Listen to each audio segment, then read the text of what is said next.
I've experienced so much. Like my parents, I guess ni mamangu amebaki peke yake. My father is gone, my paternal grandparents are gone, my maternal grandparents are gone. Na pia side ya buda yangu they are like 3 wives for my grandfather and all of them are gone. What? So like niko na experience. Niko na experience when it comes to death. So I don't take it to heart so much. Yeah.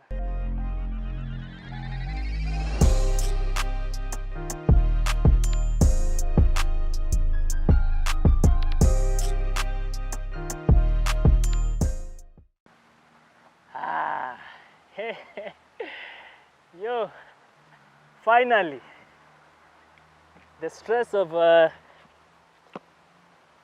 kufanya hii kitu. Asante sana kwa kukam, by the way. Thank you for having me. Man, First guest manze. I'm honored. I was doing nafanya nini. Look, man, this is called No Rules Show. So there are no rules whatsoever. We do whatever we want to do. We're going to be drinking some soda.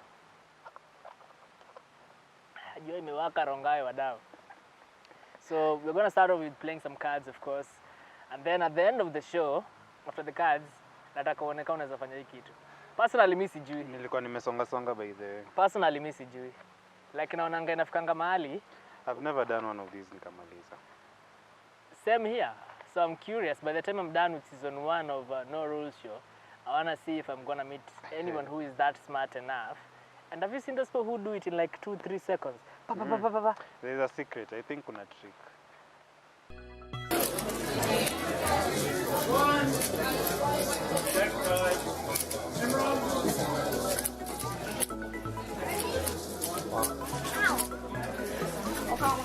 Come on, get us up 5.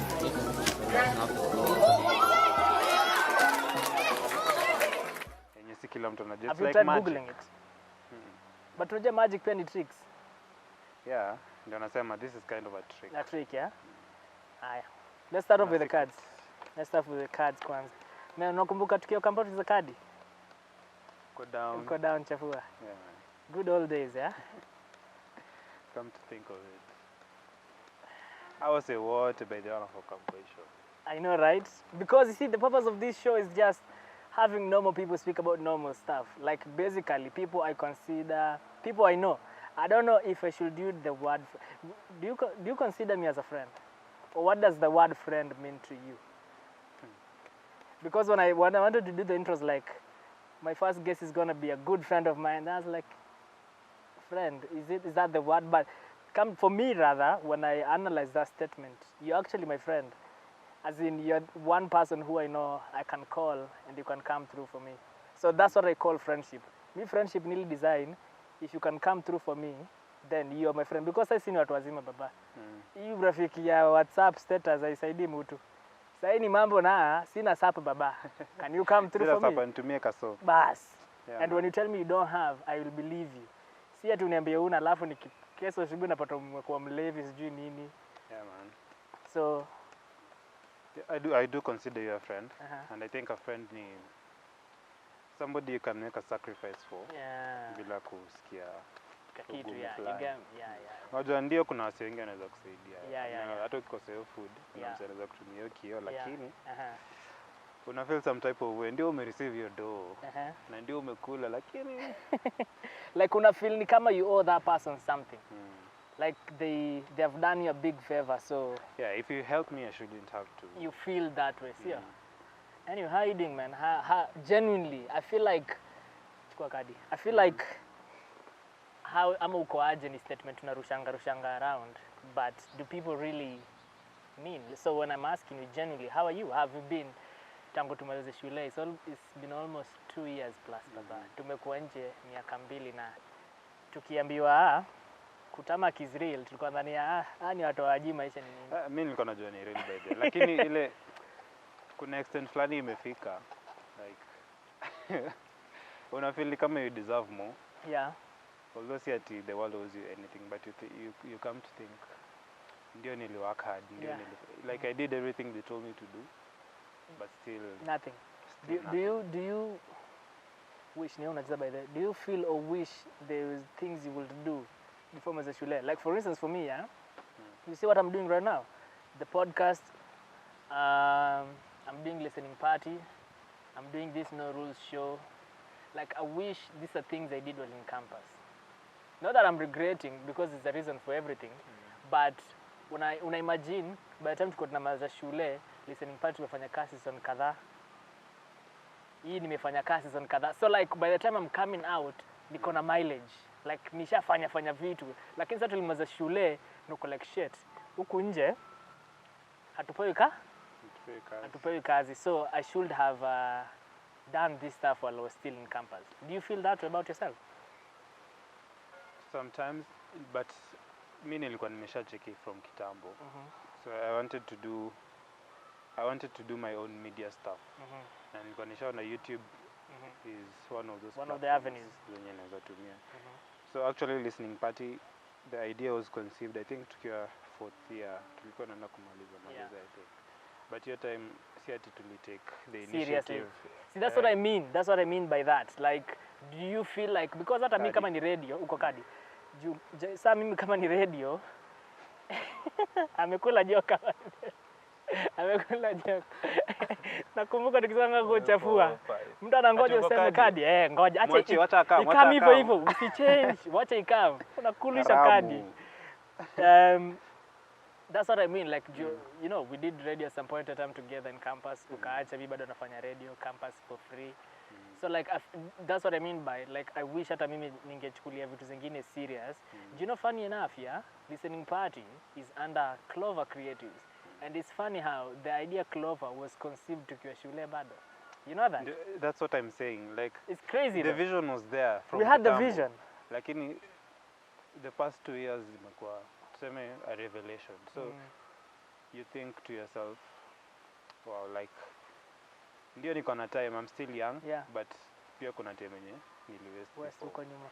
Si ati hatuko tuna try, but you know what's crazy, I was thinking about the other day. Unakumbuka nikifanya ile show yangu ya sit down pale kwa gazebo? Unakumbuka? Nasema that was like, even before. We had the vision. Like, but your time hatukuwa tumeitek seriously because we were even shooting your show. Yeah, man. And we had a whole team, we had equipment yenye tulikuwa na that time. Bro, is more than what we have now. Right now. Because sasa tunashoot watu wawili. 2 people, 2 cameras, hakuna mtu. Kamera zinasimama peke yake huko, zikizima tu tunajua zilizima. But your time kina debut wako kina Shamimu wako amejitolea kuwa guest. You know, it's crazy how Joy Mune, who does the whole 9 yards, but unacheza. Who does the whole 9 yards tena, was a guest on my show. Like, it was so crazy how this, even before I even knew what a podcast was, I knew I wanted to, like, do that stuff. That's why at times, I don't know, it's just someone could regret, but nil design, if only I took it more serious. Una kama nilikuwa nafanya, that was like 3 years ago, 4 years ago. Imagine ningekuwa nimefanya hiyo show consistently paka saa hii. I don't know, but again, you can't really regret or anything, but I guess it's part of the journey. Do you believe in butterfly effect?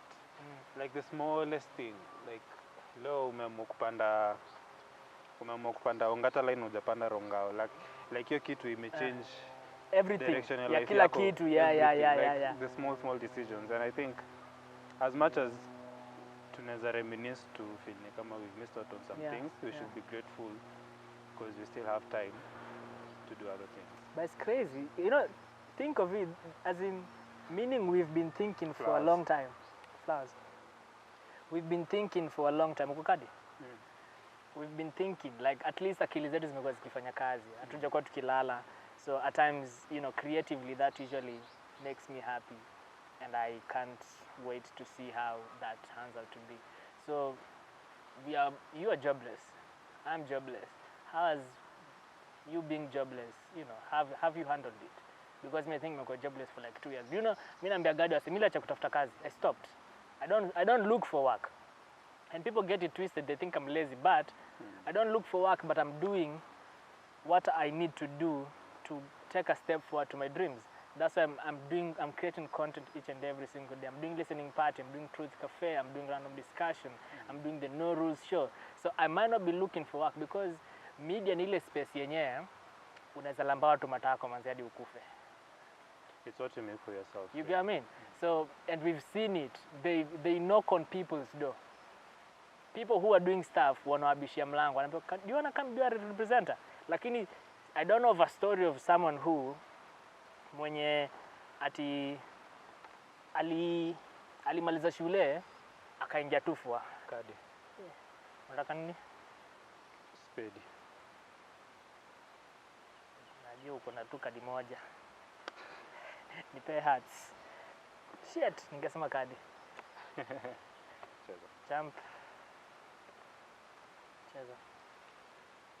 So yeah, as I was saying, at times, yeah, some don't look for jobs. So how have you taken being jobless? Tangu tumaze shule, mentally, physically. As in, hata do you get pressure from your parents? Jimmy wazazi wangu kaa kuna rani kulanga kichwa ni wao. The pressure is mostly personal because I'm really a self-critical person. Mimi yule mse mwenye. I would say I beat myself up so much that like unaona nimejipush nafanya my own thing like now I'm doing the listening party. We're about to do other things on our channel. I've been self-critical for a long time now. Ilikuwa inani affect in a negative way. When I get like unapata nimeji-question so much that I can't find the motivation to do anything. When I get. So ndio I do my own freelance stuff and I get paid for that. Na hiyo ni I would say it is like the standard 9 to 5 when I get and I really don't like I've never seen my life. You're not built to do 9 to 5. Yes, like most people to someone now, especially our group, because we used to do group not specific. I think half of us are not built for 9 to 5. So crazy. Kuna reputation fulani tulikuwa nayo. Fameko mzima. I think only 70% we are not meant to do the 9 to 5. But I think that's the life of a creative. Yeah. But pia kuna wale watu they've gotten the chance to be in that space in the big media houses such that wamesha change. Because I don't want to give examples on here but na feel kuna watu wenye ungeuliza hiyo time never ever. Lakini saa hii no. Adapt. Now that brings me to another friend of ours. Of course I'm going to say her name because hata hizi nipiga. Niko kadi. Braba. Hi. Another joker. As in, does it bother you how still on joblessness when tulimaza shule tulikuwa almost watu so daro moja and of course tunajua watu walipata job immediately. Una get? Na ni job mzuri. Let me give an example. A good friend Tina, but Tina is getting married. Congratulations, madam. Anze mwambonu man. So Tina alimaliza hivi shule kama ingia Radio Africa. So when you see that, I wouldn't call it jealousy because she's a friend and we want the best for her. But does it bother you? Like, why not me? Like, what is it different that, you know what I mean? Because literally I remember when Tina was doing the application, tulikuwa studio. I did the application, she did the application, tulikuwa studio. So by the time atakuwa maza shule, and remember, pia ilifika mahali Tina alidefer same so tukampita. So I have a class moja behind. So she's a class behind us, but she finishes school, boom, Radio Africa. I won't lie, such stuff messes with my brain. Because for the longest time now, what that got me thinking is, am I even good enough? Inafanya una question hiyo ability yako. And ndio ali alikuwa anasema, you find that unakuwa self-critical to the point that actually hata si healthy. Like unapata umesema, yani you can't do this on your own. And you know very well, kuna watu wanaweza kusaidia. And also pia mwenyewe ukijituma unaweza. Ngoja nilikuwa nafaa kucheza. Sina shuffle tu.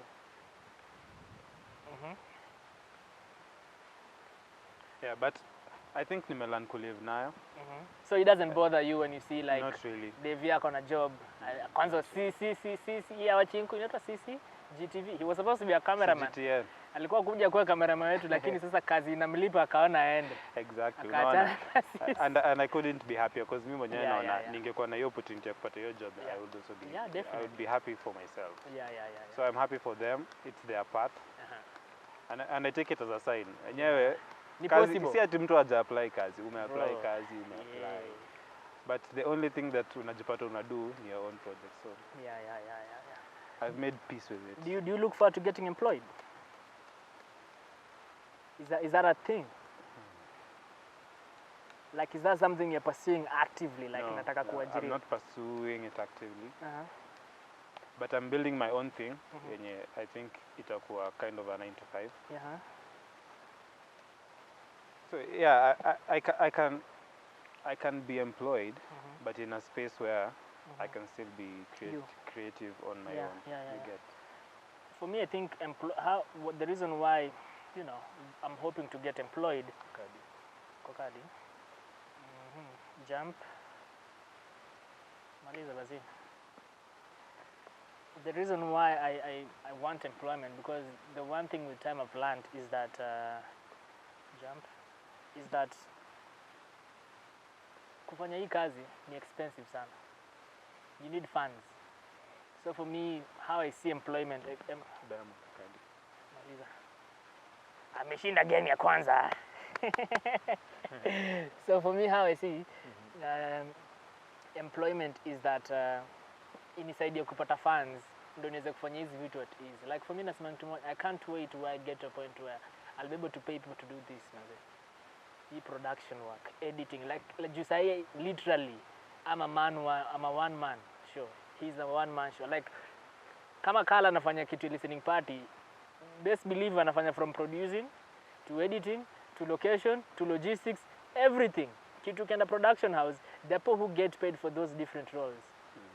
The same for me. When I do the podcast, I'm everything. When I come here for no show, lazima nitafute camera, location, nitafute guest. Bro, niko hapa, niko presenter, ni smile. I'm having a good time. But it gives you an appreciation of how difficult it is. Yeah, definitely. So I wanna talk about something. I don't know whether you'll be willing to talk about it. It's something that happened when we were in campus. The unfortunate incident of you losing your dad. I don't know why grief makes people uncomfortable. I've never noticed that. I don't know why. Like, can I ask you, since that incident happened, has any of us ever talked about it to you directly?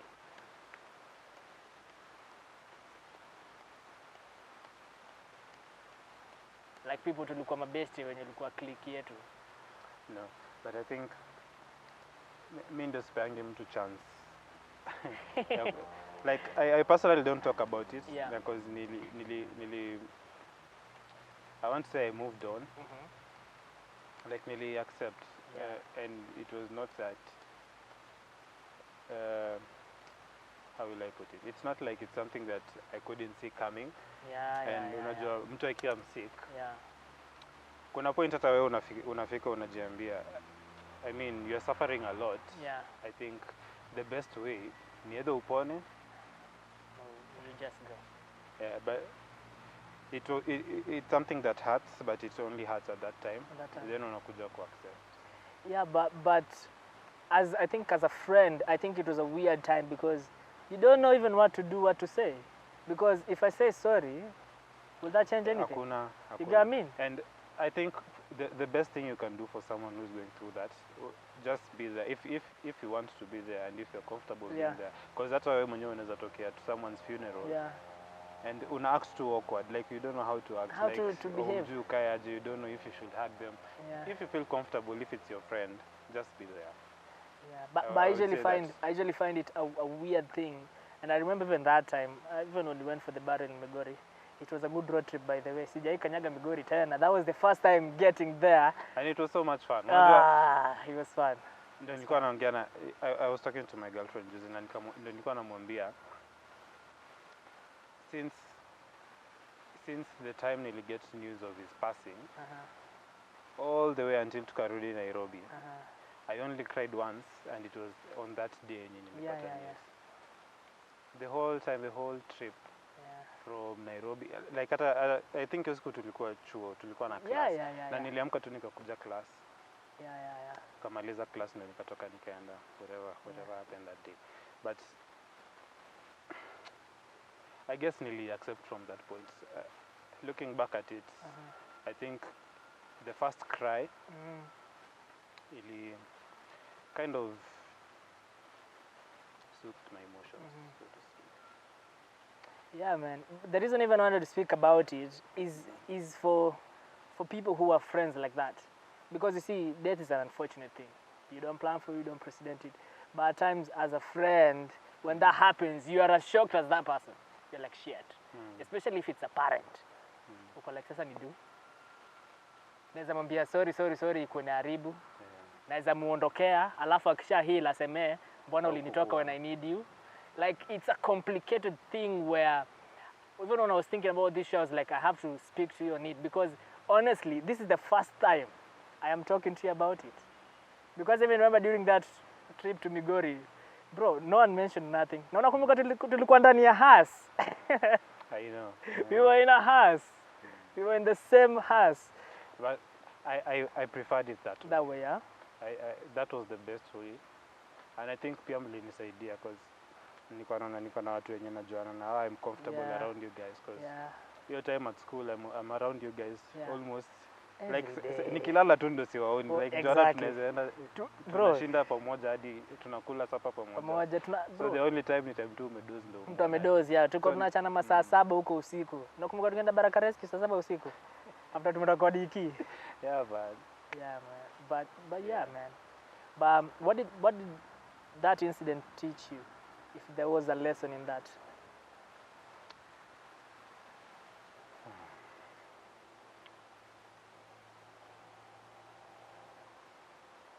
I would say ilinifunza you don't need to be, I mean, come off as insensitive, but you don't need to mourn for that long. You get, because I think many people take death to heart so much.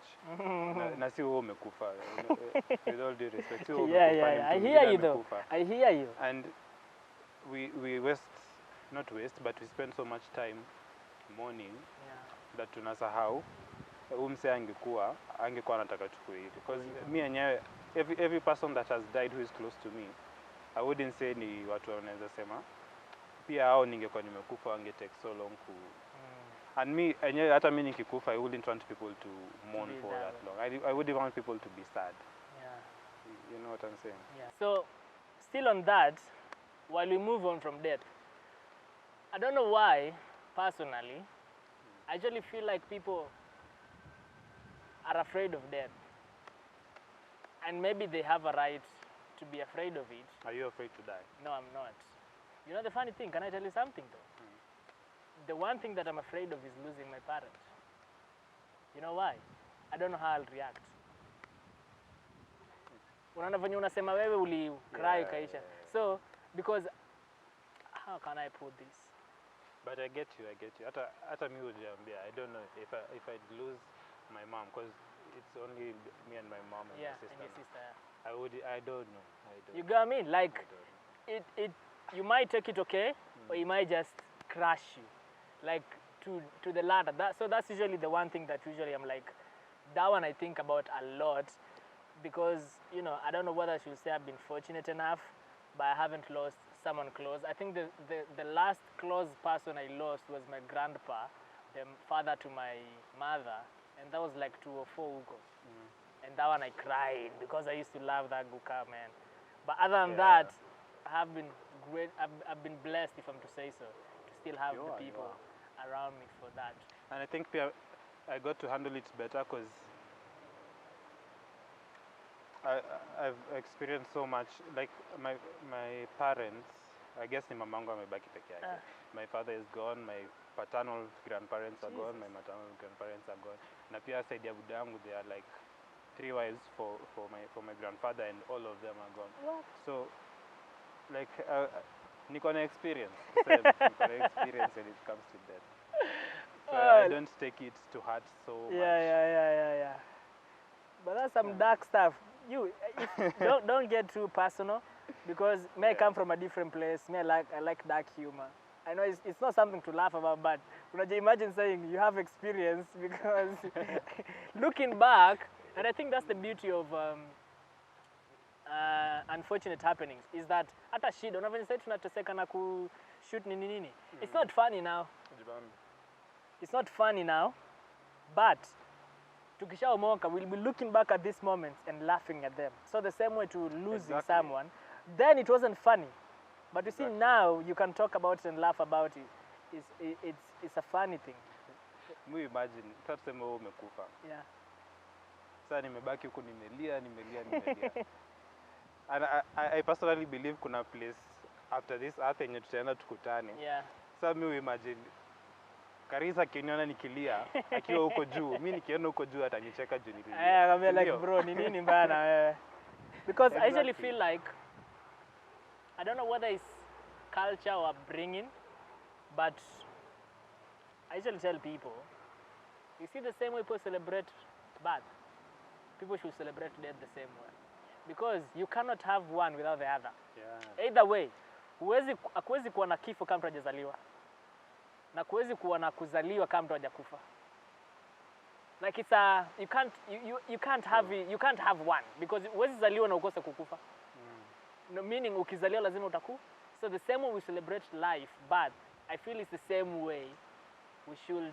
But anyway, hizi vitu zinakuanga personal sana, and that's the me usemanga life, yeah, there's the general setting, but life hainanga blueprints as zingine. Yeah, and when you wanasema we should celebrate that, I think that's one of the things that pia ilifanya nika accept quicker because it was so much fun.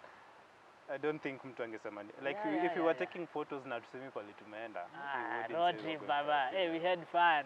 And then your family was just amazing, man. We were treated so nicely. We had a nice place. Unajua at times, and I think what even made it easier, things like weddings in Darusi and Matangas, they usually fucked up. Like food hakuna, place ya kulala, transport ni shida. But for us, when we went there, it was just amazing. It was just amazing. But anyway, I hope you learned something from that because I wanted to get something from that, and I wanted you to get something from that because in everything that's happened, there's a lesson. There's a lesson. So yeah, and the reason even what brought that to my brain, Nile, when Chadwick passed on, I was shocked. You know why? Because okay, one, I didn't know he had colon cancer, and when you ulisema for your dad because he had cancer too, at least you were kind of prepared, or not really, at the end of the day. So you might have handled it differently.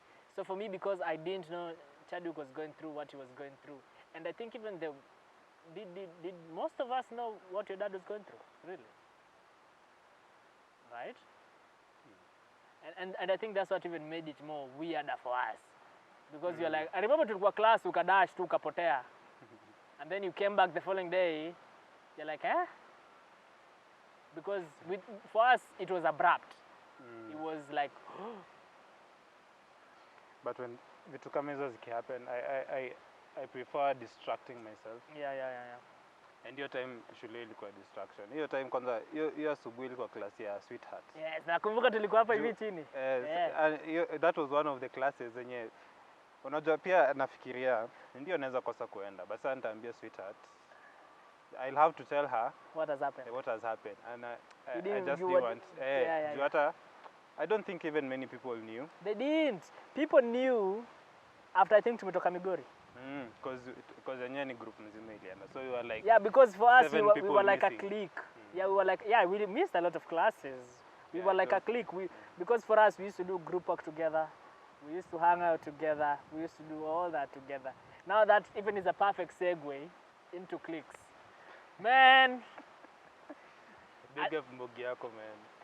Yeah. But are you a clique person? You know, that's the first time I think, not the first time really, because I'm not into cliques really. I don't like cliques. Because you know I hate cliques, and that's thing that by the time uzuri tulikuwa tunaenda kumeza shule, so it wasn't big deal. But kitu kana ni boni, the fact that you know we were so tied together that we had to do things together. Na mimi sijuangi hiyo bro. I remember there was a time tulikuwa coastal. Wala, ilifika ikakuwa relationship ya watu I was tired bro. Yo.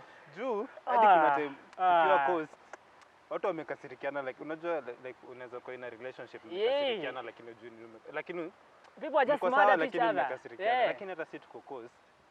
We are Fucking 6 hell. people. 6 people. Lakini kuna venye tuko na kaititi fulani. Alafu, the worst bit was the 6 of us wanted to do things in the same rhythm. I remember what I used to hate the most. Tumeshoot the whole day Mombasani, tumezunguka, wacha unajua. Tumerudi, mimi nasikia njaa. Manugu zinasema, let's go take a shower, come back. And you know is the worst bit. Lakini pia Taking your shower bro, kuna madem, kuna hawa. Tumetoka huko tumetoka. Karl ameenda amekaa room yake hata ana haraka ya kuoga. Jimmy nasikia njaa nimefika nimepiga shower, I'm like, you know what? Me I'm hungry. Naenda huko juu kina Chiri, Mushene. I'm like, you guys are gonna kill me one day. Na niko njaa. I am hungry. Women, my friend, women. Yeah. Nilichoka. But they made the trip worth it. It was worth it, yeah. I wouldn't do it with any other people. Yeah. It was worth it. It was worth it. But I said never again. I don't like cliques, man. I'm used to being alone. I think a clique, it's a stage of life, I think. Yeah. Mnafaa get from kukua clique, because... You unacheza by there. Oh yeah. Because your time, the other people for our group, si ati tulikuwa nao since first year, walitoka from a different place. Yeah, tukamerge. So it comes from friendship, huyu na huyu na huyu, then group friendship, ndio ikakuwa clique, alafu ikakuwa kazi. Like, it's a progression. And I think sahi, we have strong relationships. Sini wala watu tutaongea. Like me, exactly. I wouldn't tell you the last time nimeongea na watu, but I definitely know they are still my friends. And I think that's the one lesson I learned from our friendship in campus was, unaonanga ushaipatanga hizi friendships za entitlement. Just because you don't talk every day tumekosana. I remember even for you, we had not seen each other for time. We're not even speaking, just in a smartphone and whatnot.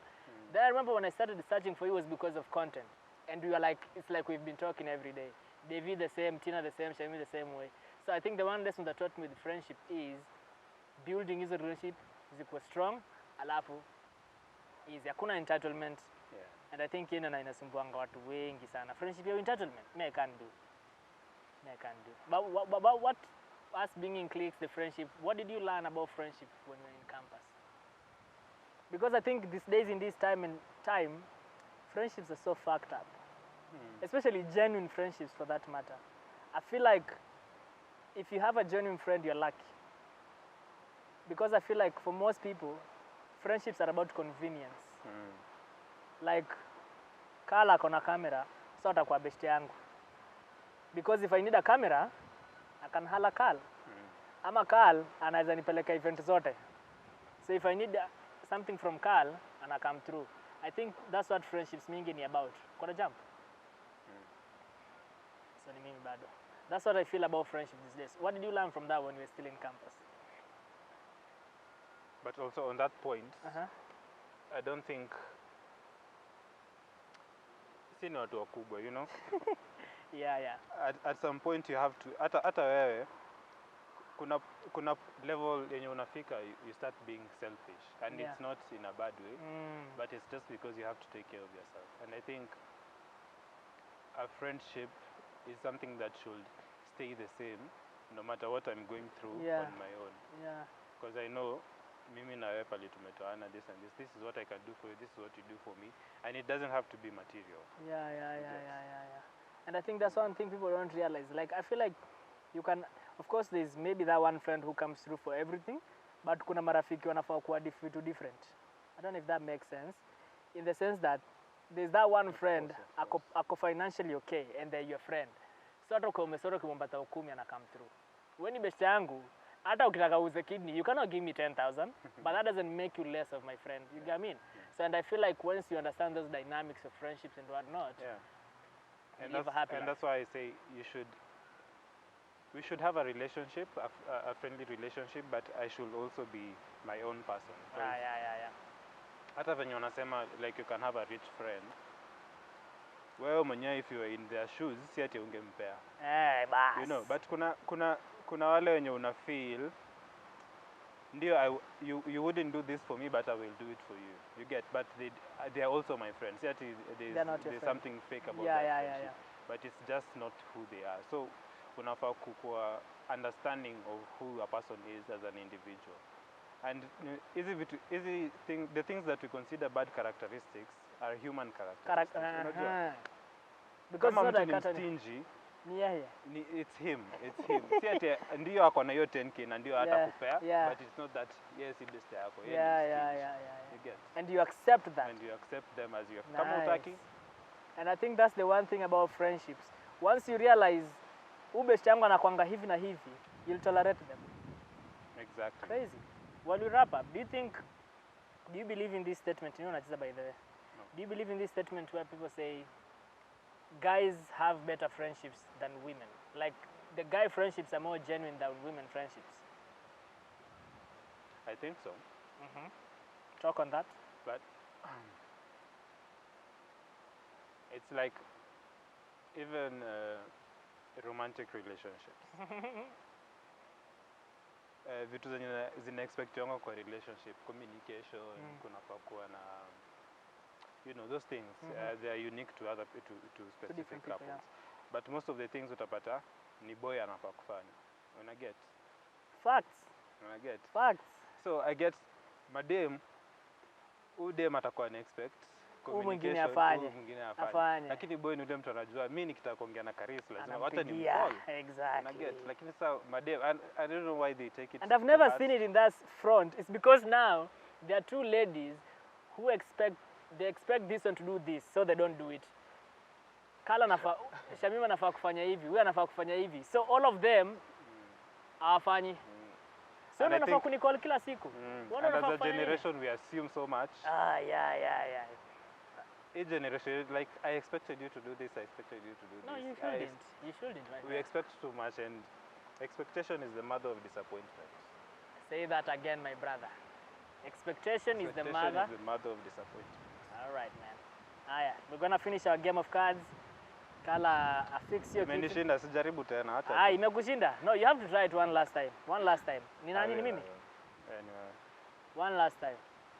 But anyway, man. So, just a quick plug. We have something coming out. It's called Listening Party, where we are doing reaction videos, right? Yeah, man. So check out Clover Creatives. It's crazy how that idea was birthed kitambo sana. Yeah, a passion project of mine, guys. Check it out. Kitambo sana. Ni wewe ama ni mimi? Nimeokota. From time. Do you know even at first it was a photography. We used to do photography. Hey, tumefanya creative. Life is a journey, and as you go, you find out what you are more interested in and what you can do without, what interests you more than the other. Yeah. The passion for photography is gone. Yeah. But it's just a skill. Things. It's a skill that you have and you can do it. So you're like, okay, ni sawa pia.